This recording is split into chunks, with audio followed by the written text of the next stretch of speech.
जय जय श्री गोकुलेश वैष्णवो। गई काले सत्संग में आपणे श्री यमुना वल्लभ शास्त्रीना भागवत में जे गोवर्धन पूजाનું વર્ણન કર્યું છે તે શ્રવણ કર્યું। ત્યાર પછી આપણે શ્રીમદ ભાગવતના 10મ સ્કંદના 24મા અધ્યાયમાં એવી લીલા શ્રવણ કરી કે ભગવાને ગાયોને આગળ કરી શ્રી ગિરિરાજજીની પરિક્રમા કરી। गोपो तथा गोपीओ उत्तम वस्त्रालंकारो धारण करी श्रृंगारेला बदलो साथे जोड़ाયેલા ગાળામાં બેસી परिक्रमा કરી। હવે આગળની લીલા આપણે પહેલા કીર્તન શ્રવણ કરીએ અને આજનું જે કીર્તન છે ગોકુલ ગોધન પૂજ્યે કીર્તન કુંજમાં 1240 નંબરનું કીર્તન છે 1240। गोकुल गोधन पूजिए गिरिधर नंदराय। गोकुल गोधन पूजिए गिरिधर नंदराय। नर नारी सब हुलस के पूजा सुख पाय। गिरिधर नंदराय गही दोहनी कर दई लाले जाय। हस हस देव नहवावही दूही दूही सब गाय। गिरिधर नंदराय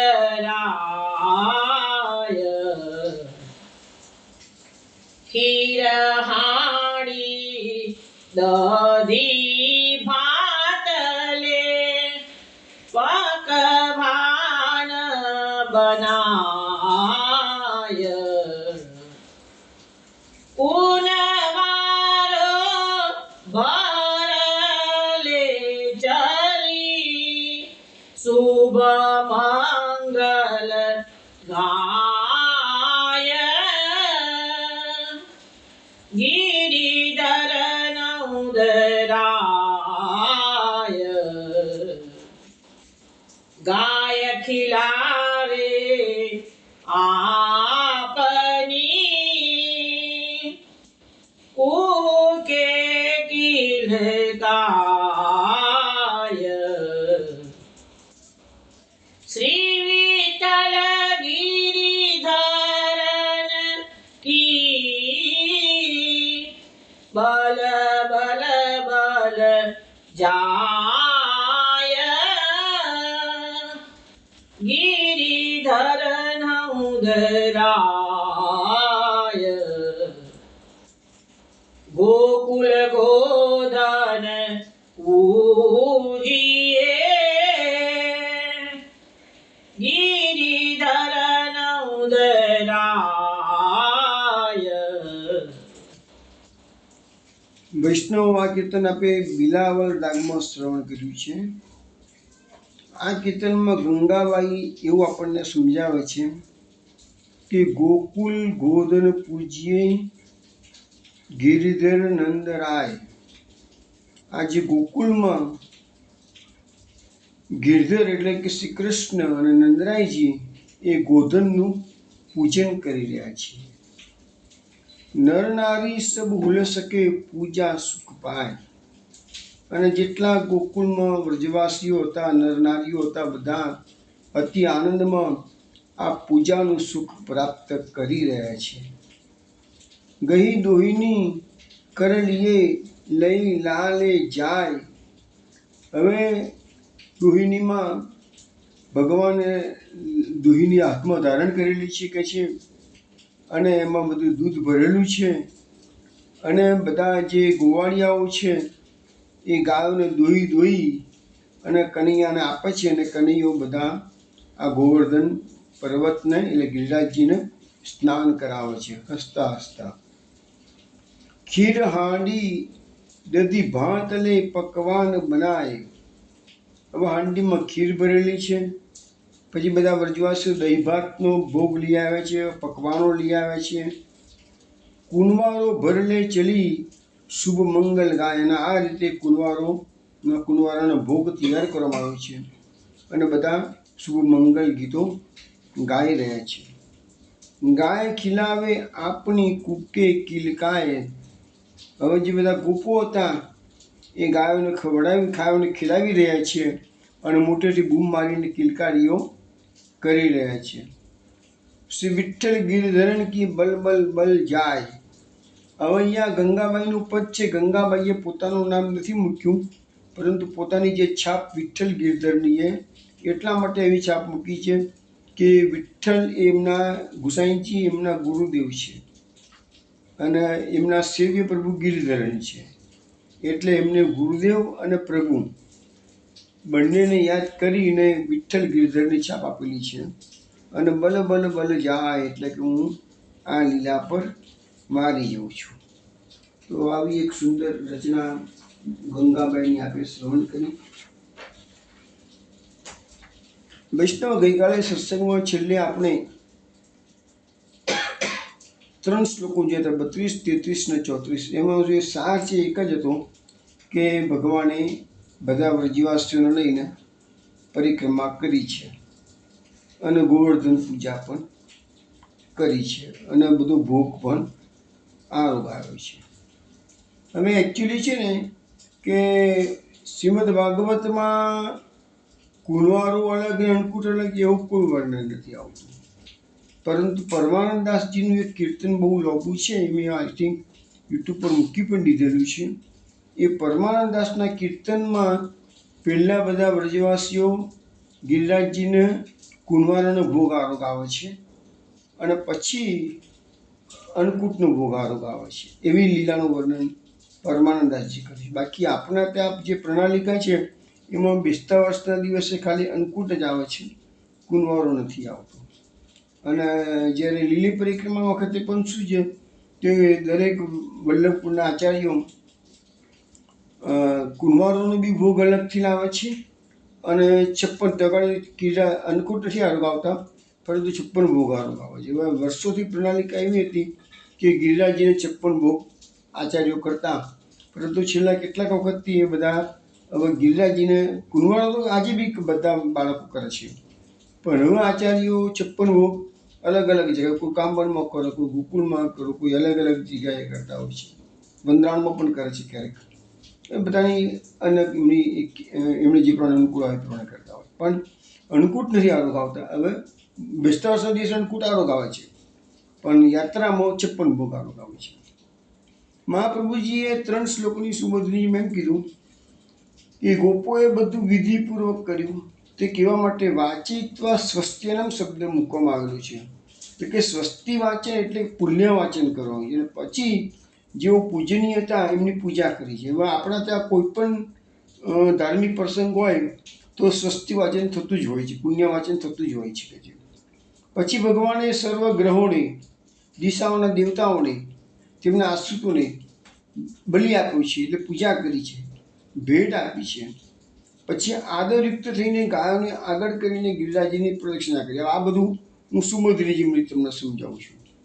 સારી રીતે પ્રદક્ષિણાનો અર્થ એવો થયો, મહાપ્રભુજી ક્લિયર કરે છે કે જેમના તરફ ગિરિરાજજી રહે એ પ્રમાણે પ્રદક્ષિણા કરે. અમે સામાન્ય રીતે કોઈ પણ જગ્યાએ ગિરિરાજજીની પરિક્રમા હોય કે કામદગીરીની પરિક્રમા હોય કે વૃંદાવનની પરિક્રમા હોય કે ગોકુળની પરિક્રમા હોય કે વરસાણાની પરિક્રમા હોય, હંમેશા પરિક્રમા એવી રીતે જ થાય કે જેની પરિક્રમા કરતા હોઈએ એ જેમના હાથે રહે.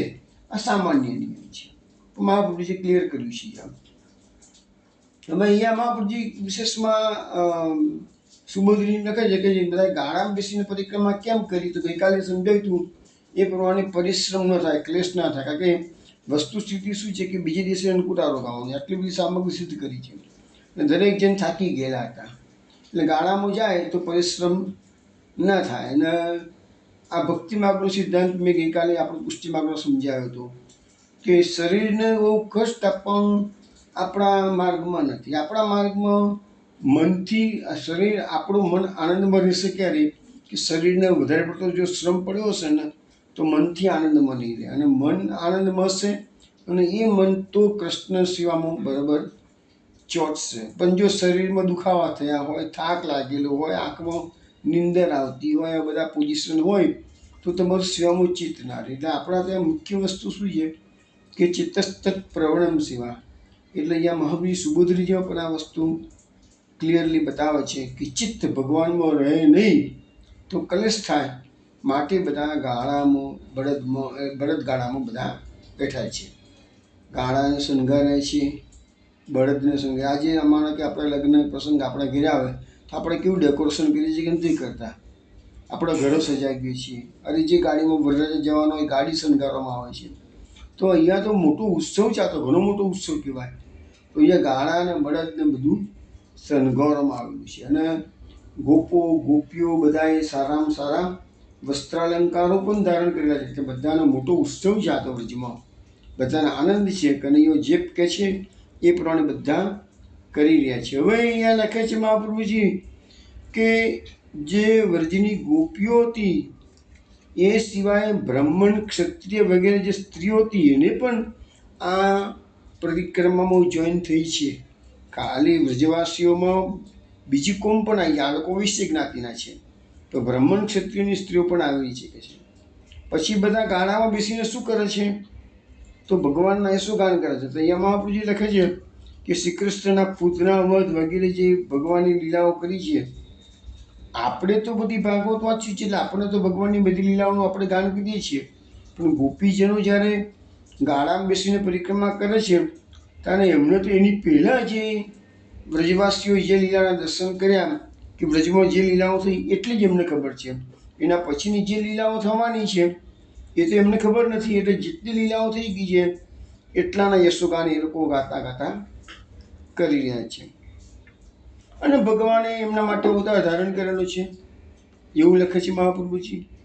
પછી ભગવદીઓ અને બ્રાહ્મણોના આશીર્વાદ લીધા છે અને એનાથી બ્રાહ્મણો અને બધાને સંતોષ આનંદ થયેલું છે. હવે લખે છે કે શું બનાવ બને છે તો આ ગોવાળો ગમે તેમ તો પ્રાકૃત માણસો હતા, ભલે સ્વર્ગના દેવો હતા, પરંતુ અત્યારે તો એ ભૂલી ગયા છે કે અમે દેવો છીએ. અત્યારે તો સામાન્ય માનવીઓ તરીકે આવે છે. મહાપ્રભુજી બતાવે છે કે ગોપો તો સામાન્ય માણસો છે એટલે જે જુએ એના ઉપર જ વિશ્વાસ મૂકે. હવે ભગવાને કીધું કે આ ગિરિરાજજી ભોગ આરોગશે તમારો, તો એ ગોપોને ભલે કૃષ્ણ પર વિશ્વાસ છે પણ વિશ્વાસ વધારે ક્યારે બેસે કે પ્રત્યક્ષ એને ભોગ આરોગતા જુએ તો જ આ ગોપોને વિશ્વાસ બેસે, કારણ કે પ્રાકૃત છે. અને કૃષ્ણને પણ એ પ્રાકૃત બાળક જ માને છે, અમારા જેવો ગોવાળીઓ જેવું જ માને છે. કૃષ્ણની મહત્વ જ્યારે જ્યારે કોઈ વિશિષ્ટ લીલા થાય તને ખબર પડે છે પછી ભગવાન શું કરે છે વિસ્મરણ કરાવી દે છે. હવે એનો શ્લોક શું કહે છે? કૃષ્ણસ્તુ અન્યતમમ રૂપમ ગોપ વિસૃંભણમ ગતમ શૈલોસ્મિતિ વદન ભૂરી બલિમ આદદ બ્રહદ વપુ. ગોપોને વિશ્વાસ બેસે તે માટે ભગવાન શ્રી કૃષ્ણ ગિરિરાજજી પર્વત પર બીજું વિશાળ રૂપ ધારણ કરીને પ્રકટ થયા અને એમને કહ્યું શૈલોસ્મી, હું પર્વત છું. ભગવાન પોતે ગિરિરાજજીમાંથી પ્રકટ થયા. જે અત્યારે આપણે જે દેવદમન સિન્હાજીના દર્શનના આધારમાં કરી છે ને એ જ સ્વરૂપ આ છે. એ નિકુંજ નાયક સિન્હાજીએ જ આગળ મહાપ્રભુજી સમજાવશે, બતાવું છું તમને. પણ ભગવાને કીધું કે હું જ પર્વત છું, શૈલોસ્મ્યહમ. અને એ કેવું સ્વરૂપ છે પાછું બૃહદ વપુ, મોટું શરીર ધારણ કર્યું, વિશાળ કાય શરીર ધારણ કરેલું છે ભગવાને. ભૂરી બલિમ આદત, બલિમ આદત એટલે ભોગ બધું સ્વીકાર્યું છે ભગવાને કીધું છે. અને ઘણી સામગ્રી આરોગવા લાગે છે. બધા વ્રજવાસીને દેખતા જ. શસ્ત્ર પૂજાની વાત અહીંયા ભાગવતમાં નથી, પરંતુ આપણા અષ્ટખાઓએ કરેલી છે, શસ્ત્ર પૂજા ધારણ કરી છે. અહીંયા એવું કશું આવતું નથી, પણ વિશાળ રૂપ ધારણ કર્યું છે એવું બતાવવામાં આવે છે, અને બધી સામગ્રી આરોગ્ય છે એવું બતાવવામાં આવે છે. સુભદ્રીજીમાં હવે મહાપ્રભુજીએ જે પુરુષોત્તમ સહસ્ત્રનામ નામો પ્રકટ કરે છે, એમાંનું એક નામ છે શૈલ રૂપ કરતા શેષ રસ ભોગ સુખાવ. એ નામ છે ને આ શ્લોક પરથી મહાપ્રભુએ પ્રકટ કર્યું. કેમ? શૈલ રૂપ, ભગવાન અત્યારે પર્વતનું રૂપ ધારણ કર્યું છે. કૃત અશેષ રસ ભોગ સુખાવ. અશેષ એટલે સંપૂર્ણ, અને સંપૂર્ણ જેટલો બધી ભોગ ભગવાનના જેટલા રસો ધરવામાં આવ્યા, જેટલો ભોગ ધરવામાં આવ્યો છે એ બધાનો ભગવાને સ્વીકાર કર્યો છે, ભોગ કર્યો છે. અને સુખાવ, અને બધાને સુખ પ્રદાન કરેલું છે ભગવાને. તો એ જે શરીર પ્રકટ કરેલું છે, બૃહદ વપુ રૂપ પ્રકટ કર્યું છે, એને આ ભોગ આરોગ્યો છે એવું અહીંયા બતાવવામાં આવે છે. સુભદ્રીજી મહાપ્રભુજી કહે છે કે આ જે રૂપે ભગવાને બધો ભોગ ગ્રહણ કર્યો એ રૂપ એકદમ જુદું છે, અને વિલક્ષણ રૂપ ભગવાને એ દિવસે ધારણ કરેલું છે. વિલક્ષણ વિશાળ રૂપ, બૃહદ વપુ, વિશાળ કાય રૂપ ધારણ કર્યું છે. બધા જોઈ શકે છે, પર્વત જુદો અને આ સ્વરૂપ જુદો, એ જોઈ શકે. બીજું લખે છે કે ગોપોનો વિશ્વાસ પ્રાપ્ત કરીને ભગવાને બલિનો ભોગ આરોગ્યો. ત્યારે ગોપોએ પૂછ્યું કે તમે કોણ છો? ભગવાને કહ્યું હું ગિરિરાજ્ય છું. એ પ્રકારે ભગવાને શૈલોસ્મી કહ્યું. શૈલ એટલે પર્વત, ને પર્વત એટલે ગિરિરાજ્ય. હવે મહાપ્રભુજી એમ પણ બતાવે છે કે કોઈને ભગવાને એમ કીધું હું ગોવર્ધન છું, કોઈને એમ કીધું હું શૈલ છું, કોઈને એમ કીધું હું પર્વત છું. બધું એક જ છે જોકે, પણ એવી રીતે મહાપ્રભુજી વર્ણન કરેલું છે. અને ઘણો બલિ આરોગ્ય છે, સર્વને તૃપ્ત કરેલા છે, બધાને આનંદ આપ્યો છે. કારણ કે ભાઈ ભગવાન જે લાલો કહેતો હતો, કનૈયો કહેતો હતો કે આ તમે તમારા દેખતા પ્રત્યક્ષ આરોગશે તો ભગવાનનું વચન સત્ય થયેલું છે.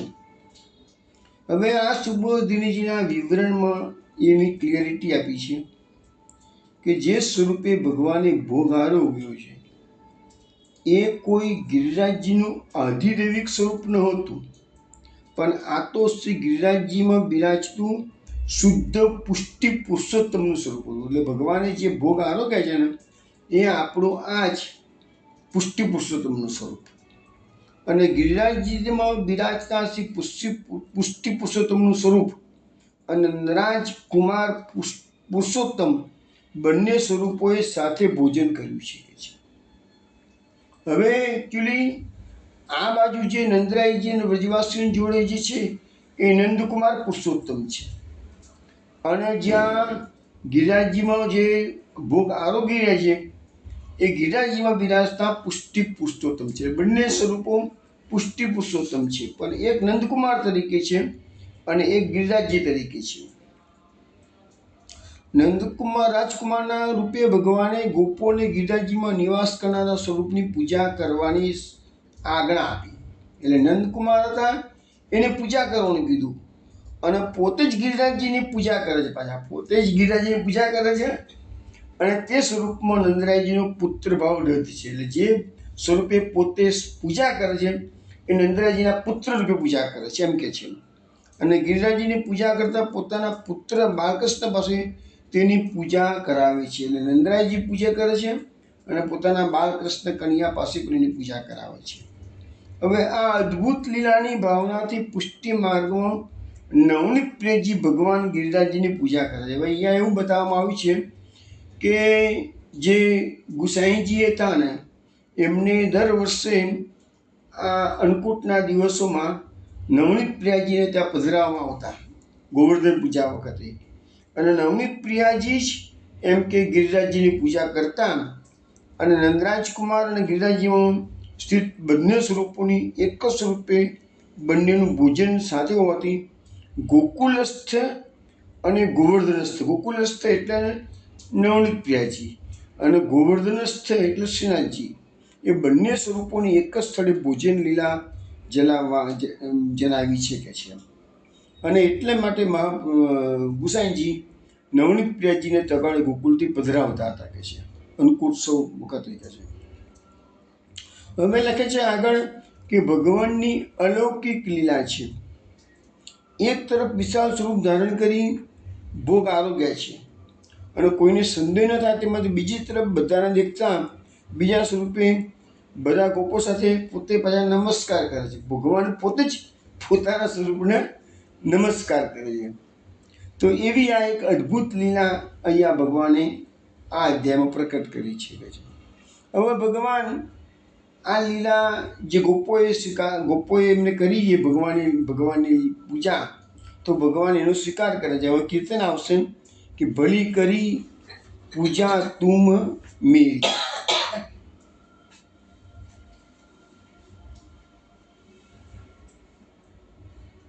ભલી કરી પૂજા તુમ મેરી, ભલી કરી પૂજા તુમ મેરી, ભલી કરી પૂજા તુમ મેરી, ભલી કરી પૂજા તુમ મેરી.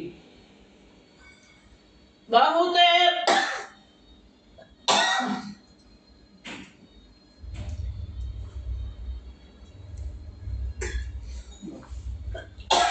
તો બે મિનિટ બીજો સત્સંગ કરો. કીર્તન થોડી પછી કરશે. હવે આપણે આગળ કીર્તન તમારે શ્રવણ કરાવશે પણ થોડી વાર પછી કરાવશે, એને ઘણામાં તકલીફ લાગે છે. પણ આગળના સત્સંગમાં એવું આવે છે કે બીજા 2 શ્લોકો આવે છે. તસ્મૈ નમો વ્રજજને સચક્રે આત્મના આત્મને અહો પશ્યત શૈલોસૌ રૂપિણોનુગ્રમ વિદાતમ યેશો વ જાણતો મર્ત્યાન કામરૂપી વનોકસમ હંતિ અસ્મૈ નમસ્યામ સર્વણે આત્મનો ગવામ. એટલે એમ કહેવા માંગે છે અહીંયા કે અરે જુઓ તો ખરા, આ પર્વતને દેહ ધારણ કરી આપણા પર અનુગ્રહ કર્યો છે. પર્વતે આ ભોગ આરોગવા માટે દેહ ધારણ કર્યું છે અને આ પર્વતે આપણા પર અનુગ્રહ કર્યો છે.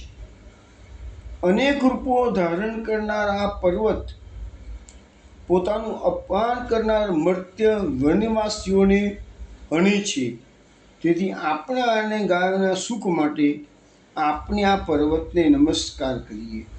એમ કહેતા ભગવાન શ્રી કૃષ્ણે વ્રજવાસીઓ સાથે સ્વયં પોતાના બીજા સ્વરૂપને નમસ્કાર કર્યા. હવે અહીંયા જો પર્વતે જ આ દેવનું સ્વરૂપ ધારણ કર્યું છે એવું બતાવ્યું છે.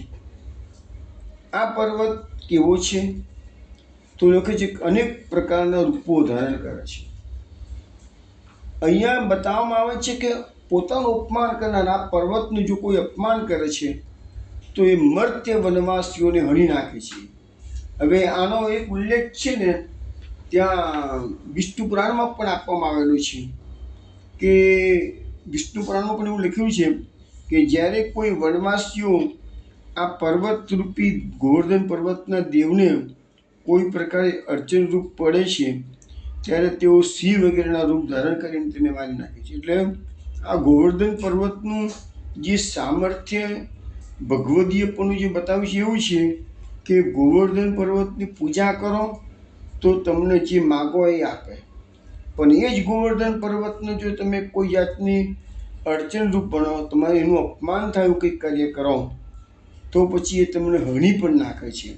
એવું અહીંયા ઇન્ડિકેટર સિંહનું સ્વરૂપ ધારણ. આપણે તો પુષ્ટિ માર્ગમાં તો જાણીતી વાત છે કે મહાપ્રભુજીની આજ્ઞાથી પેલા વૈષ્ણવે 3 પરિક્રમા કરી તો એને જે મહાપ્રભુજી બતાવે છે કે ગોવર્ધનના પર્વતના 5 સ્વરૂપો છે. એક તો જે સ્થૂળ સ્વરૂપે આપણે બધા દર્શન કરીએ છીએ એ, પછી શ્વેત ભુજંગનું સ્વરૂપ છે, સિંહનું સ્વરૂપ છે, ગોવાળીઓનું સ્વરૂપ છે, ગોવાળીઓ અને ગાય, આ 5 સ્વરૂપે ગોવર્ધન પર્વત આપણને દર્શન આપી શકે છે. એમાં સિંહ રૂપે તો એનું અપમાન કરનારને એ હણી નાખે છે, એવું ભાગવતમાં પણ બતાવ્યું છે અને વિષ્ણુ પુરાણમાં પણ એ વસ્તુ બતાવવામાં આવેલી છે.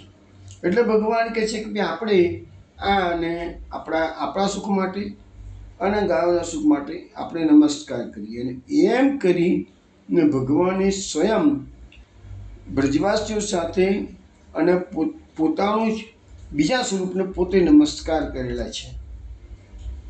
ચલો હવે કીર્તન શ્રવણ કરો. बलि करी पूजा तुम मेरी, बलि करी पूजा तुम मेरी,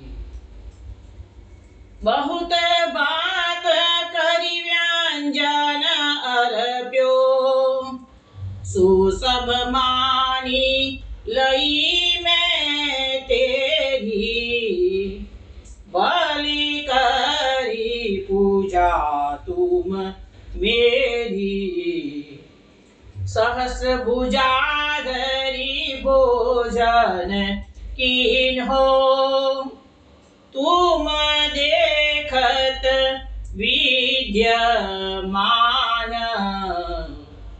मोही जानता है कुंवर कन्हैया, और नहीं को आन, बलि करी पूजा तुम मेरी, पूजा सब कर मानी लई मैं, जाहु धरनी ब्रज लोग, सुर श्याम अपने कर लीन है, बाटत जूठन भोग, बलि करी पूजा तुम मेरी, बलि करी पूजा तुम मेरी, बलि करी पूजा तुम मेरी.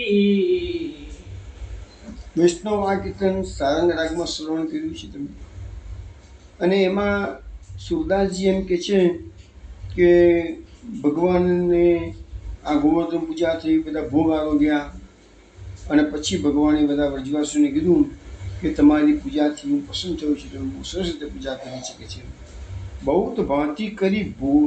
ભાંતિ કરી વ્યંજન અર્પ્યું, સો સબ માની લઈ મેં તેરી, તમે તો અનેક પ્રકારના વ્યંજન ભોગો મને આરોગામ્યા છે કે છે, અને મેં બધું જ કે છે તમારો ભોગ જેટલો છે ને એ બધો માની લીધો છે મેં, અને મેં આરોગ્યો છે. શસ્ત્ર ભુજાધરી ભોજન કીનું તું દેખત વિદ્યમાન, અને બ્રજવાસીઓને કહે છે તમારા દેખતા જ મેં 1000 હાથ ધારણ કરી અને ભોજન કરી શકે છે.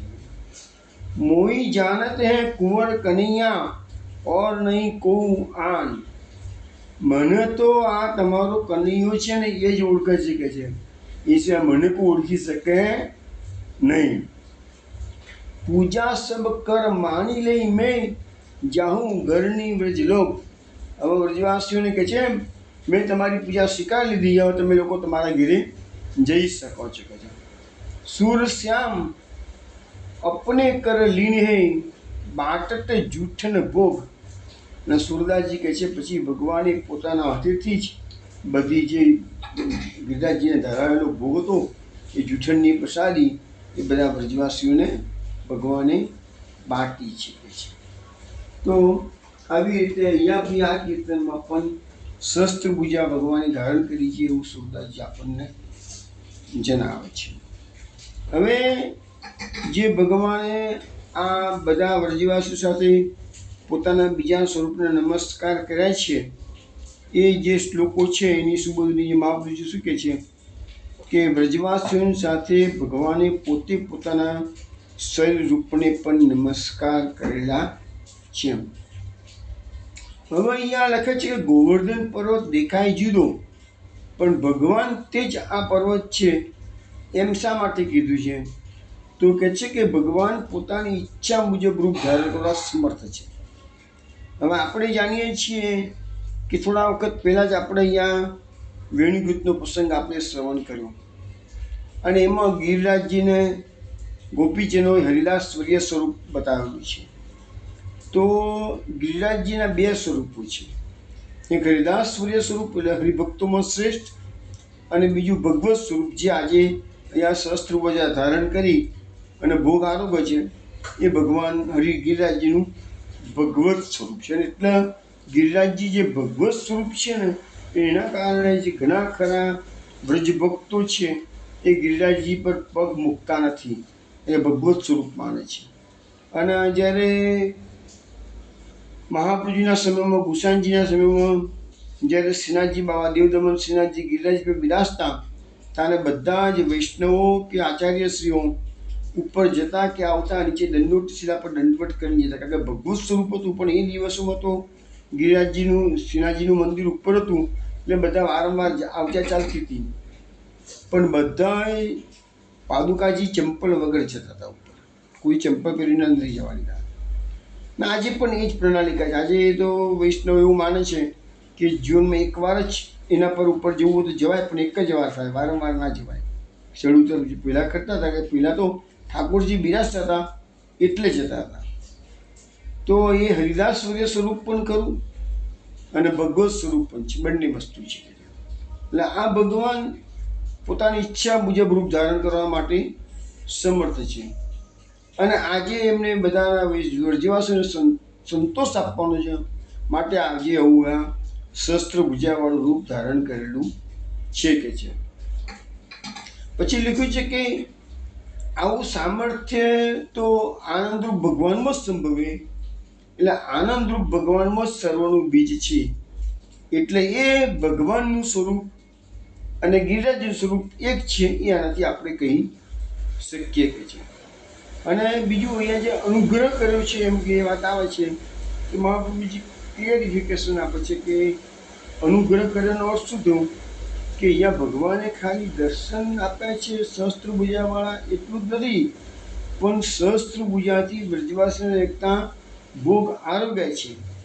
અને ભોગ તમારો આરોગ્ય ઠાકોરજી અને અનુગ્રહ કર્યો એમ કહેવાય. આજે આપણે બી બધા ઘરમાં વૈષ્ણવોના ઘરમાં ઠાકોરજી બિરાય છે, આપણે ભોગ આરોગ્ય આપીએ છીએ, પણ ખરેખર એમને ભોગ આરોગ્ય છે કે નહીં એની અનુભૂતિ તો આપણને થતી નથી. જે દિવસે અનુભૂતિ થાય ત્યારે એમ કહેવાય કે ભગવાનની પૂર્ણ અનુગ્રહ આપણા પર થયો છે. હવે લાલુ ભટ્ટજી આપણા સંપ્રદાયિક મહાન વિદ્વાન થઈ ગયા.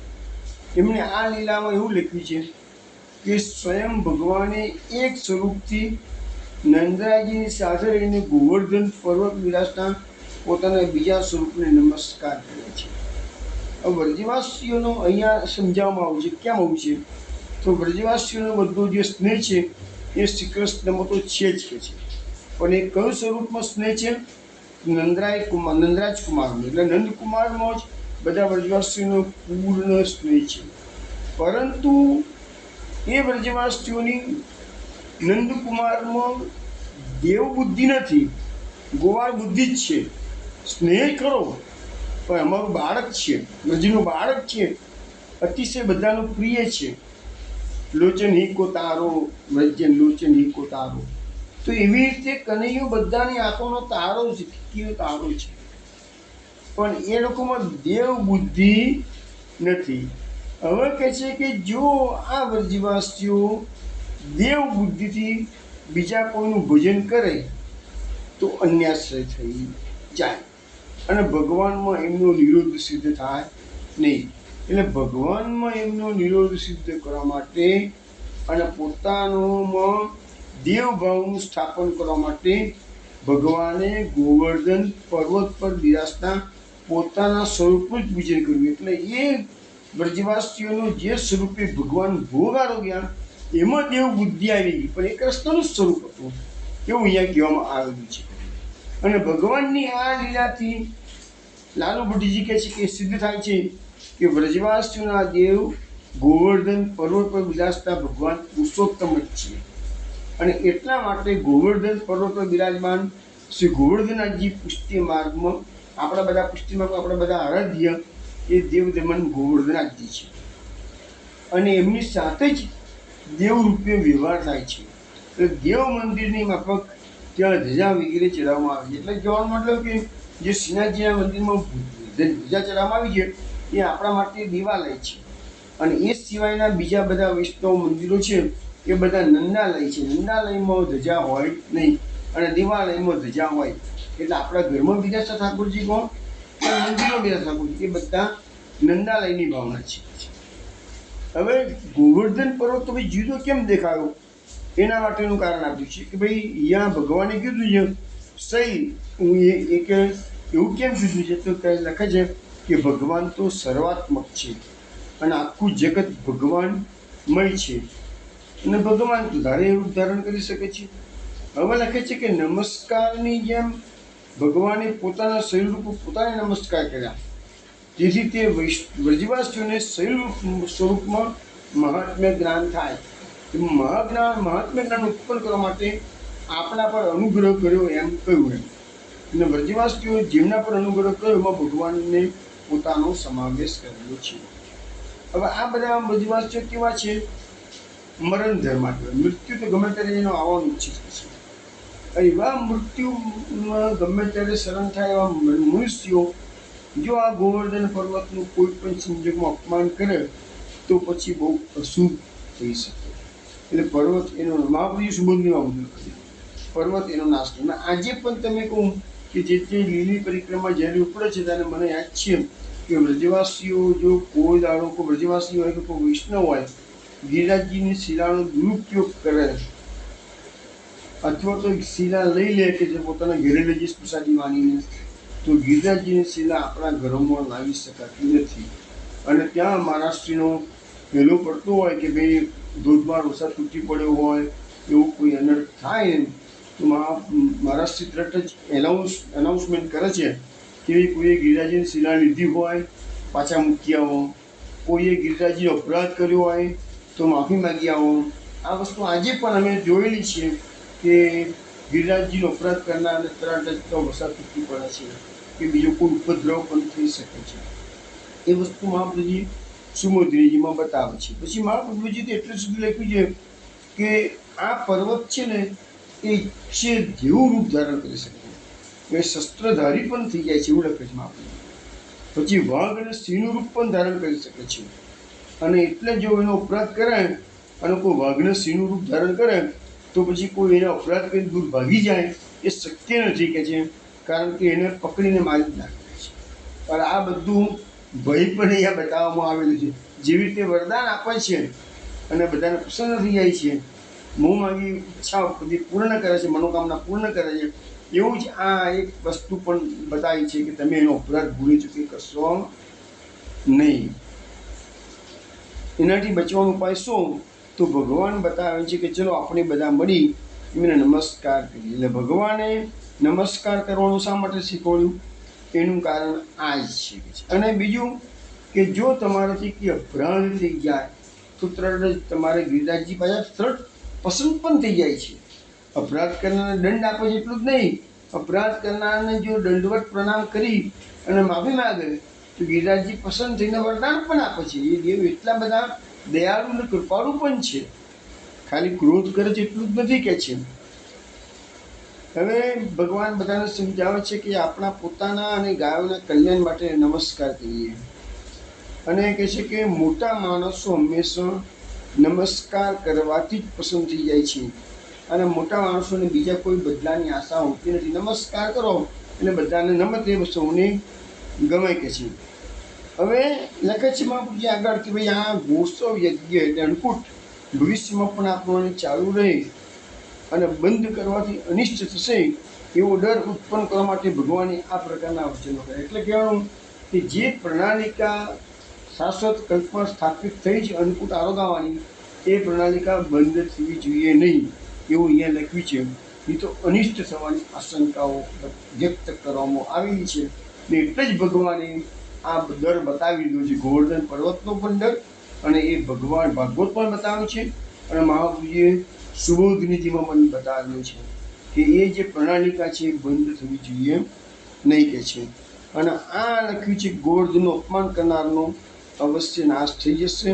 પછી ગોસવ્યજ્ઞ કરાવીને ભગવાન ગોપોને એમના સ્થાને પાછા લઈ ગયા.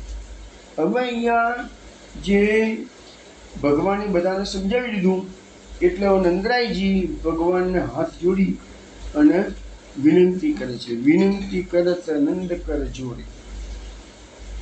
કીર્તન વિનતી કરત નંદ કર જોરે પૂજા કહા હમ જાને નાથ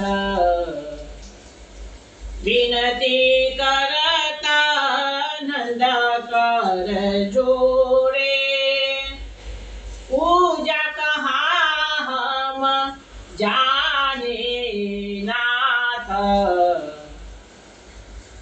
हम हैं जीव सदा माया के दर्शन दियो मोहे कियो सनाथ पूजा कहा हम जाने नाथ महाराज में पावन कीनो प्रभु की शरण हो आयो तात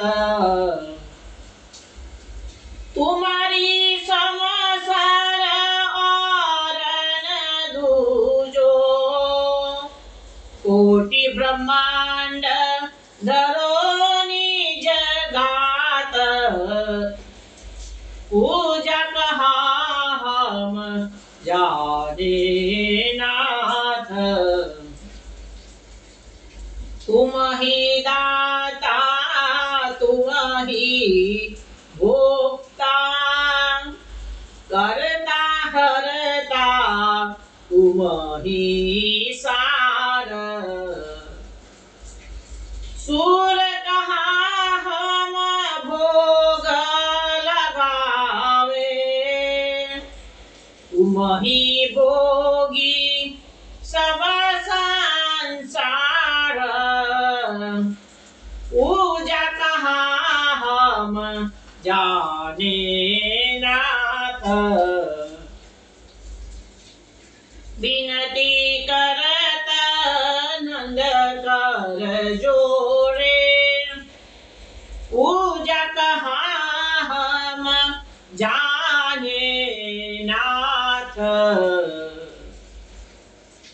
હવે ગોવર્ધન પૂજા પૂરી થઈ ગઈ છે.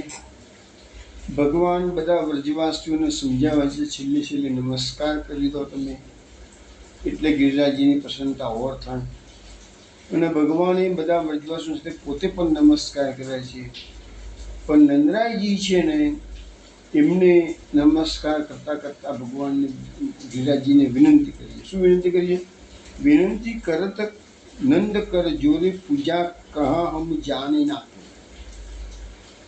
તો સુરદાસજી કહે છે કે નંદરાયજી એમ કહે છે હાથ જોડીને કે પ્રભુ અમે તમારી પૂજા ભલે કરીએ પણ અમે કંઈ પૂજાની રીત રસમ જાણતા નથી. કેમ?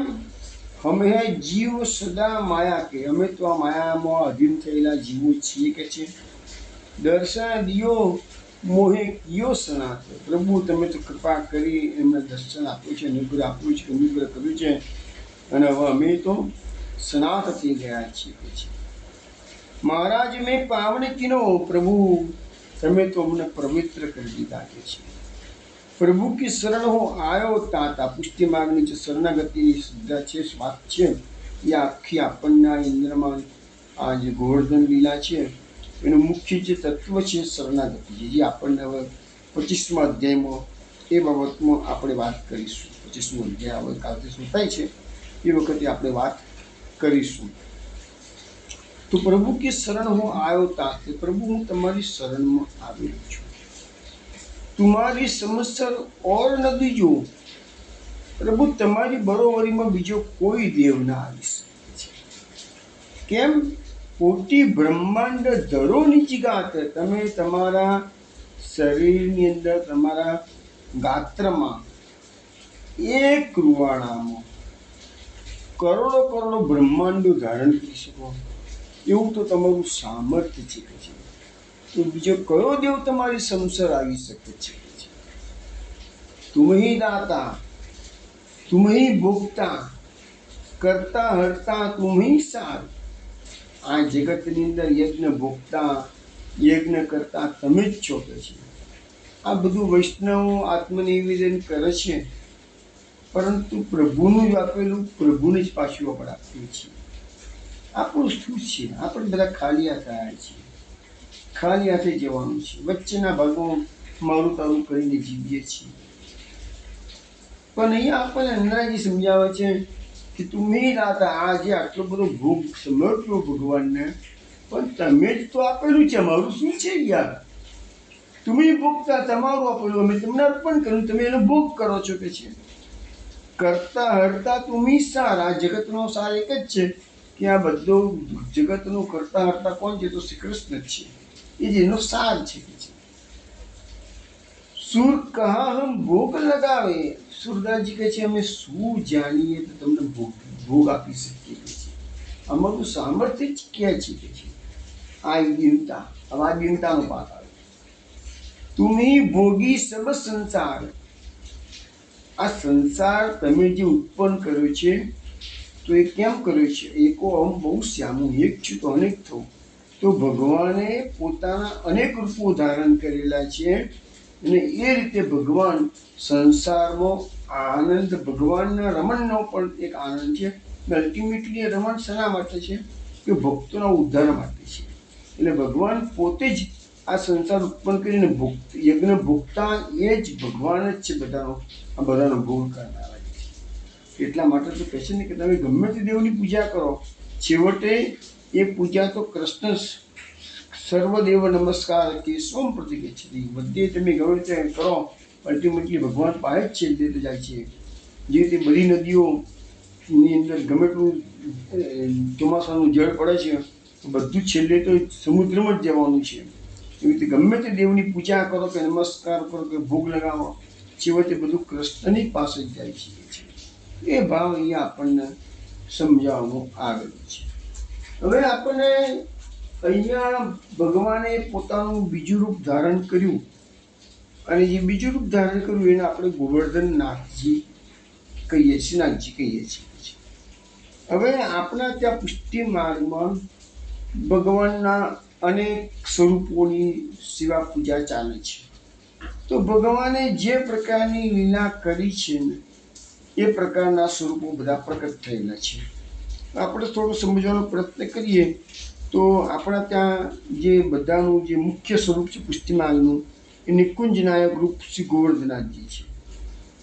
પછી એ ભગવાને જ્યારે માખણ ચોરી લીલા કરી અને એનું નામ પડ્યું છે નવનીત પ્રિયા છે.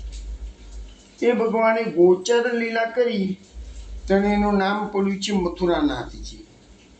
પછી રાસમાં મહારાસ કર્યો ભગવાને અને તિરોધાન થઈ ગયા, તો એ જે લીલા કરી છે એ સ્વરૂપનું નામ છે વિઠ્ઠલનાથજી.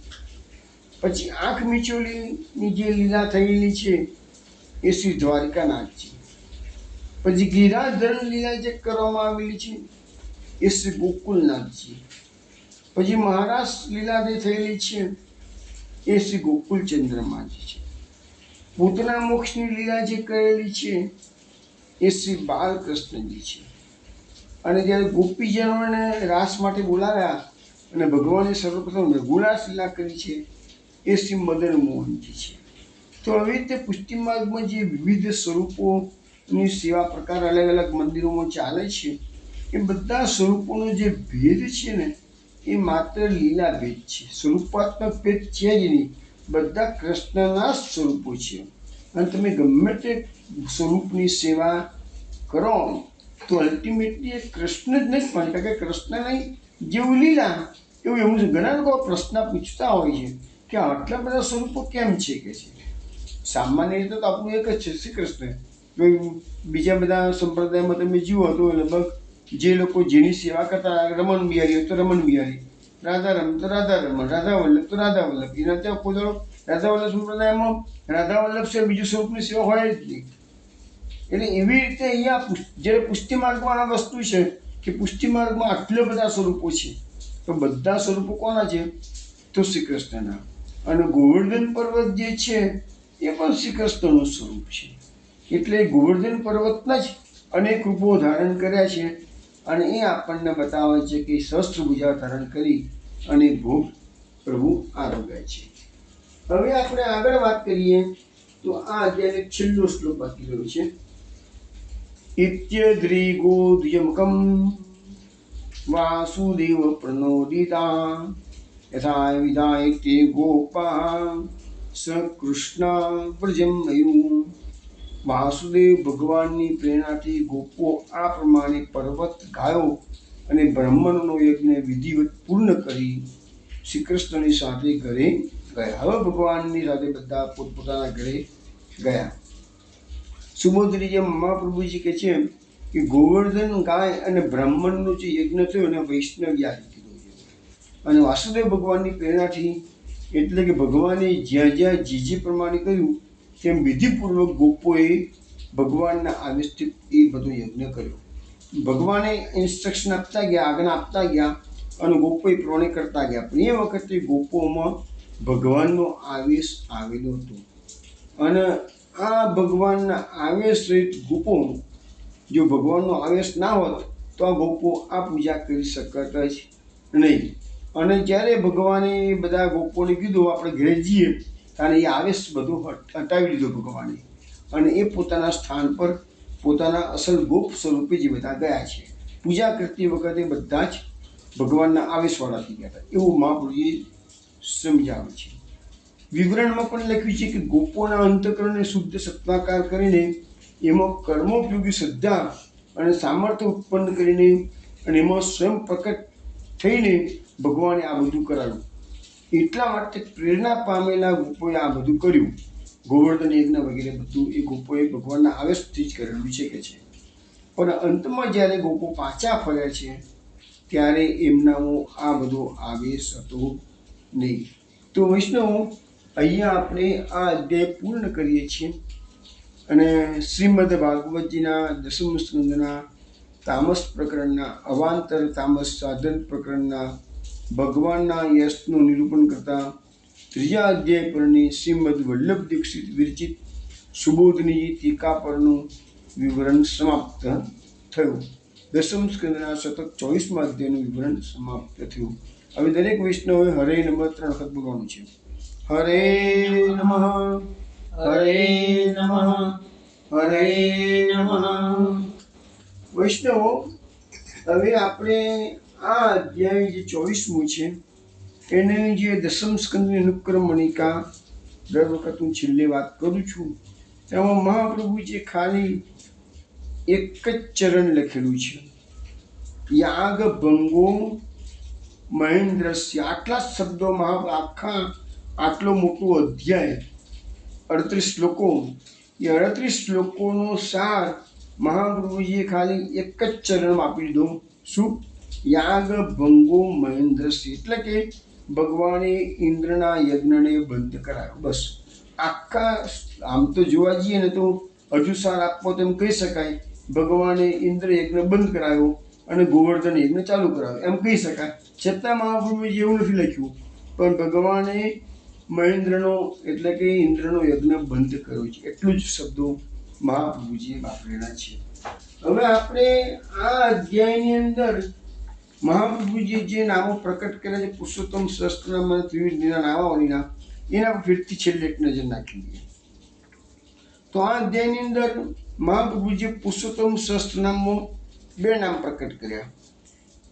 પેલું નામ છે હેતુ પ્રાપ્તિન્દ્ર યાગસ્વ કાર્ય ગોસ્વ બોધક. એટલે મેં સમજાવેલું આ વસ્તુ કે હેતુ પ્રાપ્તિન્દ્ર યાગ એટલે કે ઇન્દ્રનો યાગ છે એ જે હેતુથી કરવામાં આવતો હતો એને એમને બંધ કરાવી અને એ જ બધી સ્વકાર્ય ગોસવ બોધકાની એ જ બધી વસ્તુઓ ગોસવ એટલે ગોવર્ધન અને ગાયોનો યજ્ઞ છે એમાં ભગવાને વાપરવાનું કયું એનો બોધ કરેલો છે. પછી બીજું નામ છે શૈલ રૂપ કરતા શેષ રસો ભોગ સુકામ. ભગવાને પોતે જ શૈલ રૂપ ધારણ કર્યું છે અને આ બધા વ્રજવાસીઓનો સંપૂર્ણ જે ભોગ છે એ પ્રભુ આરોગ્ય છે અને બધાને સુખ આપ્યું છે. ત્રિવિધના નામાવલીમાં 2 નામો પ્રકટ કર્યા છે મહાપ્રભુજીએ. ભક્ત હિતોપદેશ કાય નમઃ. હવે ગોવર્ધન ઇન્દ્ર યજ્ઞ બંધ કરવા માટે ભગવાને જે ઉપદેશ કર્યો અને ભક્તોના હિત માટે જે ઉપદેશ થયો છે એટલે મહાપ્રભુજી નામ પ્રકટ કર્યું છે ભક્ત હિતોપદેશ કાય નમઃ. અને બીજું નામ જે પ્રકટ કર્યું છે મહાપ્રભુજીએ ત્રિવિધના નામાવલીમાં એ છે હવીર મંત્ર દેવતા મૂળ બોધકાય નમઃ. અહીંયા હવીનો શબ્દ હવી એટલે યજ્ઞમાં જે આહુતિ આપવામાં આવે એને હવી કહેવાય. તો એ આહુતિમાં શું એ મુખ્યત્વે ઘી હોય છે. યજ્ઞમાં યજ્ઞકુંડમાં ઘી હોમવામાં આવે છે. તો ગાયો છે એનું દૂધ બને, ગાયોનું દૂધ અને દૂધમાંથી ઘી બને છે. એટલે હવી શબ્દનો પ્રયોગ કરીને અહીંયા બતાવવામાં આવે છે ગાય. પછી મંત્રોચ્ચાર કોણ કરે છે તો બ્રાહ્મણો કરે છે. એટલે મંત્રનો શબ્દ લખી અને મહાપ્રભુજી ઇન્ડિકેટ કરે છે કે બ્રાહ્મણો. અને દેવતાનો મૂળ દેવતા કોણ છે તો ગોવર્ધન પર્વત એ દેવતા છે, મોટા દેવતા છે. તો બળોદેવ ગોવર્ધન નામનું આપણે કીર્તન આવે છે ને તો એ મોટો દેવતા છે. એટલે એવી રીતે એનું મૂળ એટલે આ હવી મંત્ર દેવતાનું મૂળ કોણ છે તો ગાયો, બ્રાહ્મણો અને ગિરિરાજજી. તો એનો બોધ ભગવાને બધા વ્રજવાસીઓને કર્યો છે. આ 3ની પૂજા કરો. એટલે ભગવાને ઇન્દ્રની પૂજા બંધ કરાવી અને આ 3 પૂજાઓ ભગવાને ચાલુ કરી. એટલે આ રીતે આટલા નામો પ્રગટ થયા છે. હવે આપણે પાસે થોડોક સમય છે તો હરિવંશ પુરાણમાં આ કથા જે ગોવર્ધન પૂજા છે એ કેવી રીતે બતાવી છે એની થોડી વાત આપણે કરી લઈએ. તો હરિવંશ પુરાણમાં લખ્યું છે કે આજથી જ ઇન્દ્રયાગનો ઉત્સવ સ્થગિત થઈ ગયો. ભગવાને કહ્યું વિધિથી બધાએ બંધ કરી દીધો. હવે શોભા સંપન્ન ગિરિયજ્ઞ ગાયો અને ગોવાળના હિતને માટે સંપાદિત યજ્ઞ કરવાનું છે કે છે. તો એના માટે ભગવાને શું શું કરાવી તૈયારી તો લખ્યું છે દૂધથી ભરેલા સુંદર સુંદર પાત્ર એકત્ર કરવામાં આવે. કુવાઓ પર સુંદર સુંદર ઘડા સ્થાપિત કરવામાં આવે. નવી બનાવેલી નહેરો તથા મોટા મોટા કુંડોને દૂધથી ભરી દેવામાં આવે. ભક્ષ્ય ભોજ્ય પેય બધું તૈયાર કરી લેવામાં આવે. ફળના અંદરનો ગળ તથા ભાતથી ભરેલા પાત્રો મૂકવામાં આવે. સંપૂર્ણ વ્રજનું 3 દિવસનું બધું દૂધ ભેગું કરવામાં આવે. વ્રજના ગાય, ભેંસ વગેરે પશુઓને સુંદર પદાર્થો ખવડાવવામાં આવે. આ પ્રમાણે સમસ્ત ગોપોના સંયોગથી સંપન્ન થનારા આ યજ્ઞનો આરંભ કરવામાં આવ્યો. પછી તો સંપૂર્ણ વ્રજમાં આનંદજનક વાતાવરણ બની ગયું. સંપૂર્ણ ગોકુળ હર્ષોલ્લાસમાં મગ્ન થઈ ગયું. વાજિંત્રોના ગંભીર સૂર, સાધુઓની ગર્જના, વાછરડાના ભાભરવાનો એક સાથે થતો અવાજ ગોપોના હર્ષને વધારવા લાગ્યો. દહીંના કુંડોમાં ઉપર ઘી છવાતું હતું. દૂધની અનેક નહેરો વહેવા લાગી. ફળોના ઘરના ડુંગર ખડકાઈ ગયા. અનેક પ્રકારના શુદ્ધ કરનારા દ્રવ્યો સંચિત થઈ ગયા. આ પ્રમાણે ગાયોથી ભરેલો શ્રી કૃષ્ણનો ગિરિયજ્ઞ શરૂ થયો. સંતુષ્ટ થયેલા સમસ્ત ગોપો તેમાં સામેલ થઈને જરૂરી કાર્ય કરતા હતા. ગોપાંગનાઓને પોતાની ઉપસ્થિતિથી તે ઉત્સવને મનોહર બનાવી દીધો હતો. તો ભક્ષ્ય પદાર્થોના સેંકડો ઢગલા ખડકવામાં આવ્યા હતા. વિવિધ પ્રકારના ગંધ, માલ્ય તથા વિવિધ પ્રકારના ધૂપોથી યજ્ઞ શોભિત થઈ રહ્યો હતો. અગ્નિની સમીપ જે આજ્યસ્થાલી અને ચરુસ્થાલી વગેરે રાખવામાં આવી હતી તે યજ્ઞનું વિધાન આરંભતા જ અગ્નિ પર મૂકી દેવામાં આવ્યા. બ્રાહ્મણો સહિત ગોપોએ કોઈ શુભ તિથિએથી યજ્ઞનું અનુષ્ઠાન આરંભ્યું હતું. યજ્ઞના અંતમાં શ્રી કૃષ્ણ સ્વયં માયાથી તે પર્વતના અધિષ્ઠાતા દેવતા બનીને તે અન્ન, દૂધ, દહીં, ફળનો ભોગ ગ્રહણ કરવા લાગ્યા. તે યજ્ઞમાં શ્રેષ્ઠ બ્રાહ્મણોને અન્ન પાનથી તૃપ્ત અને દક્ષિણાથી સંતુષ્ટ કરવામાં આવ્યા. તે બધાના મનોરથ પૂર્ણ થઈ ગયા હતા. તેઓ સુખપૂર્વક સૃષ્ટિ વાંચન કરીને અતિ પ્રસન્ન થઈને ઊભા થયા. અજ્ઞાત સ્નાનના સમયે ગિરિદેવના રૂપમાં પ્રકટ થયેલા શ્રી કૃષ્ણ પોતાને અર્પિત કરવામાં આવેલા ભોજ્ય પદાર્થો આરોગીને તેની ઈચ્છા અનુસાર દૂધ પીને બોલ્યા, હું પૂર્ણત્વ તૃપ્ત થઈ ગયો છું. આમ કહીને તેઓ તે દિવ્ય રૂપ દ્વારા જોર જોરથી હસવા લાગ્યા. દિવ્ય માળા અને અનુરૂપ ધારણ કરેલા તે પર્વતાકાર દેવતાની પર્વતના શિખર પર ઉભેલા જોઈ સૌ કોઈએ તેમને શ્રી કૃષ્ણ સમજીને તેમનું શરણ લીધું. પ્રભાવશાળી ભગવાન શ્રી કૃષ્ણે પણ એ જ રૂપ વડે પોતાને છુપાવી ત્યાં એકત્ર થયેલા ગોપોની સાથે નતમસ્તક થઈ સ્વયં પોતે પોતાને પ્રણામ કર્યા. ગિરિરાજના શિખર ઉપર ઉભા રહેલા તે પર્વત દેવતાને બધા ગોપોએ વિસ્મિત થઈને કહ્યું, ભગવાન, અમે આપને આધીન છીએ, અમે આપના દાસ અને સેવક છીએ, જણાવો, અમે આપની શી સેવા કરીએ? ત્યારે તેમને પર્વતમાંથી પ્રકટ થયેલી વાણી દ્વારા તે ગોપોને કહ્યું, જો તમારામાં દયાભાવ રહેલો હોય તો આજથી તમારે ગાયોની અંદર મારી પૂજા કરવી જોઈએ. એટલે ગાયોની પૂજા કરવાનું ભગવાને આ બધાને સમજાવ્યું. હું તમારા બધાનો પ્રથમ દેવતા છું, તમારી સંપૂર્ણ કામનાઓને પૂર્ણ કરનાર શુભચિંતક છું કે છે. મારામાં ભક્તિ રાખનારા તમારા સૌની સાથે હું એ જ પ્રમાણે આનંદપૂર્વક રહીશ જેમ હું દિવ્ય ધામમાં રહું. જો ભગવાન લખે છે કે જે પ્રકારે હું દિવ્ય ધામમાં રહું છું એ પ્રકારે વ્રજમાં હું આનંદથી એ પ્રકારે જ રહીશ કે છે. એટલે આપણે જે ગિરિરાજજીની પરિક્રમા કરીએ એનું મુખ્ય કારણ આ જ છે કે છે. અને આનંદ વગેરે વિખ્યાત ગોપ છે, હું પસંદ થઈને તે બધાને પ્રચુર ધન સંપત્તિ પ્રદાન કરીશ.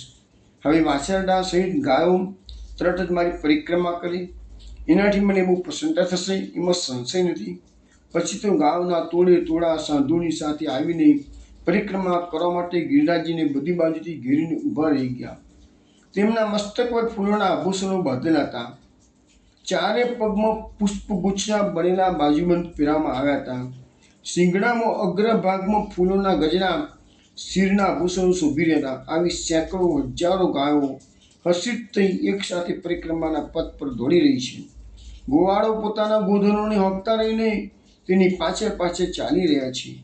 તે ગોપના વિવિધ અંગોમાં વિભાગપૂર્વક વિવિધ રંગોના અનુકૂળ લાગેલા હતા. લાલ, પીળા, સફેદ કપડામાં બધા સજ્જ હતા.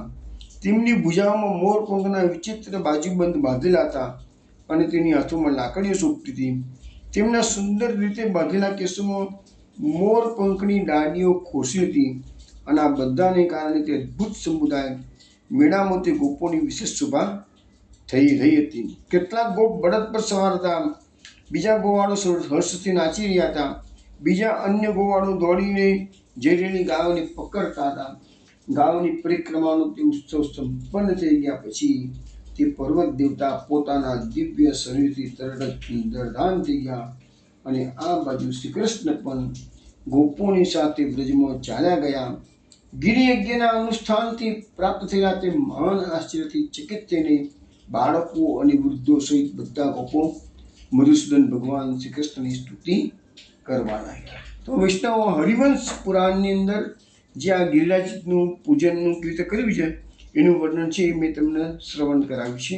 હવે અહીંયા આપણો 24મો અધ્યાય તો પૂરો થયો.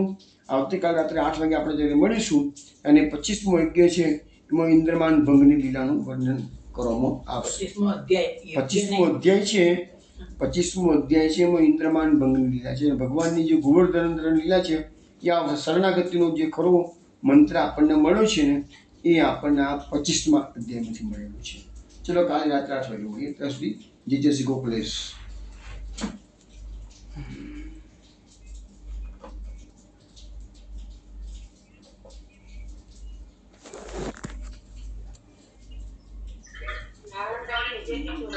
જય શ્રી ગોકુલેશ. જય શ્રી ગોકુલેશ. જય શ્રી ગોકુલેશ. જય શ્રી